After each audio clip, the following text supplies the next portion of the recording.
Pendant 15 ans, j'ai été wedding planner. J'ai organisé des centaines de mariages, mais plus que ça, j'ai été la confidente de ces couples, de ces familles. J'ai vu leurs émotions à nu, j'ai senti leurs peurs, leurs joies et leurs doutes. Et chaque fois, j'ai trouvé des solutions. Aujourd'hui, je suis là pour vous.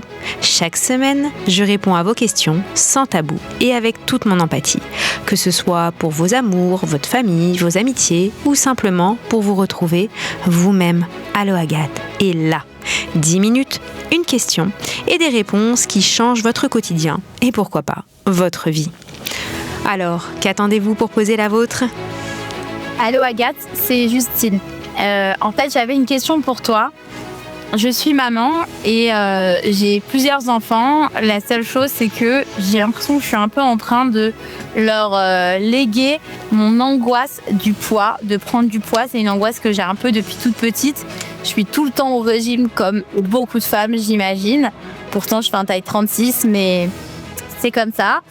Et je commence à avoir certains comportements qui me font très peur chez mes enfants, notamment limite des petits troubles du comportement alimentaire naissant.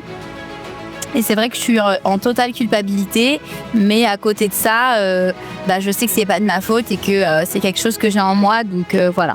Est-ce que tu aurais une solution pour moi ? Bonjour Justine. Alors, votre question me fait penser à une chanson de Benjamin Biolay que j'aime beaucoup. Si tu aimes les soirs de pluie, mon enfant, les ruelles de l'Italie et les pas des passants, l'éternelle litanie des feuilles mortes dans le vent, qui pousse un dernier cri, crie mon enfant. Ce n'est pas ta faute, c'est ton héritage, et ce sera pire encore quand tu auras mon âge. Ce n'est pas ta faute, c'est ta chair, ton sang, il va falloir faire avec ou plutôt sans. Et voilà Justine, et aujourd'hui, il faudrait que vos enfants fassent sans votre angoisse de prendre du poids. Alors vous le dites vous-même, vous êtes toute mince, vous faites 1,36 et vous passez quand même votre temps au régime et vous culpabilisez et c'est bien dommage. Aujourd'hui, on va parler surtout de transmission. Saviez-vous que les enfants imitent ce qu'ils voient ? Alors, vous me l'avez dit en aparté, vos enfants, ils ont entre 3 et 9 ans. Ils sont encore tout petits et sachez que les enfants, ils imitent tout ce qu'ils voient et tout ce qu'ils entendent. Et les enfants entendent et perçoivent beaucoup plus de choses que ce qu'on croit. Ils entendent tout ce qu'on dit au téléphone, à nos amis, et quand bien même ils ne s'en rendraient pas compte, lui, leur inconscient, entend et voit tout. Alors, ce qu'il faut savoir, c'est que les préférences alimentaires des enfants, elles varient selon l'âge. On passe bien sûr du lait aux compotes, aux purées, et puis après on passe aux morceaux, etc.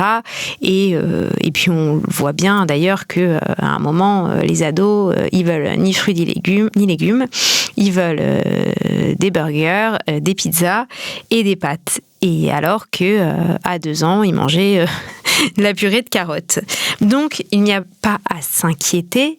Ils sont encore tout petits. Aujourd'hui, on va parler transmission, on va parler surtout héritage générationnel. Vous savez, on a tous des schémas que l'on retrace de génération en génération.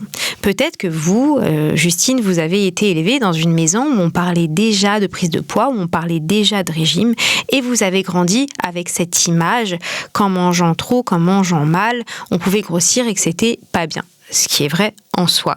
Mais peut-être que vous en avez fait une obsession, que maintenant vous remettez sur vos enfants, et du coup peut-être que eux en feront aussi une obsession, ce qui est bien dommage, et ça peut au contraire être contre-productif. Votre peur, si vous les regardez du coin de l'œil quand ils mangent, puisque vous êtes inquiète, elle peut créer des problèmes là où il n'y en a pas.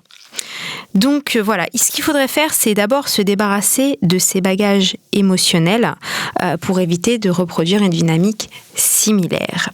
Donc comment on fait pour casser ce cycle et casser et apaiser vos comportements ? Déjà, faudrait essayer de transformer votre relation à vous avec la nourriture. Pourquoi pas aller faire une séance chez un psy pour savoir d'où ça vient. Et pourquoi pas aussi consulter une diététicienne si vous avez peur que vos enfants ne mangent pas correctement. Elle vous dira ce que les enfants mangent normalement à tel âge, etc. selon leur progression dans la vie. Et puis ça vous permettra de vous rassurer.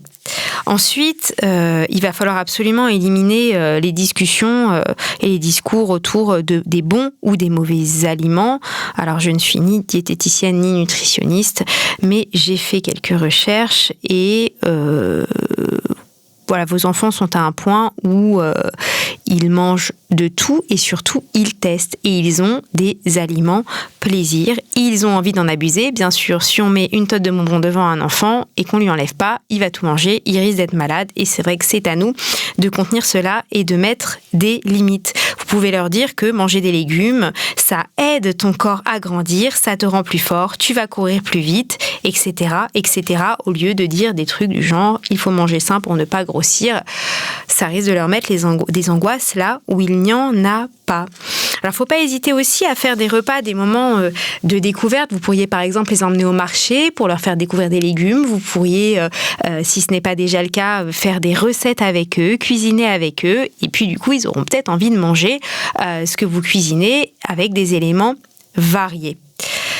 Ce que je voudrais surtout avant toute chose, c'est vous rassurer sur le comportement alimentaire de vos enfants.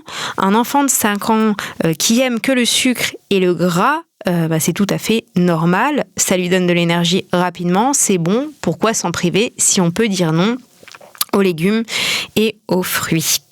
Alors, encore quelques chiffres. Vous savez que selon Santé publique France, 9 enfants sur 10 en France ont un poids dans la norme. Et en l'occurrence, vous le dites, vos enfants sont dans la norme. Le surpoids et les troubles alimentaires apparaissent rarement avant l'adolescence. 80% des habitudes alimentaires des enfants sont façonnées par l'environnement familial, ce qui signifie que les ajustements que vous faites aujourd'hui auront un impact durable et positif. Alors je sais que vous vous sentez coupable, que vous vous sentez inquiète, que vous avez envie de faire au mieux pour vos enfants. Dans l'épisode précédent, on a parlé de lâcher prise. Il va peut-être falloir lâcher un petit peu prise là-dessus, le temps de remettre les choses au clair et de faire un point sur votre héritage émotionnel, que vous soyez plus sereine. En tout cas, Justine, je vous dis déjà bravo pour vous préoccuper autant de vos enfants. Vous avez l'air d'être une maman formidable. Prenez un peu de recul. Prenez soin de vous. Voilà, Justine, je vous dis à très bientôt. Je vous souhaite plein de bonnes choses. Et quant à nous, on se retrouve la semaine prochaine.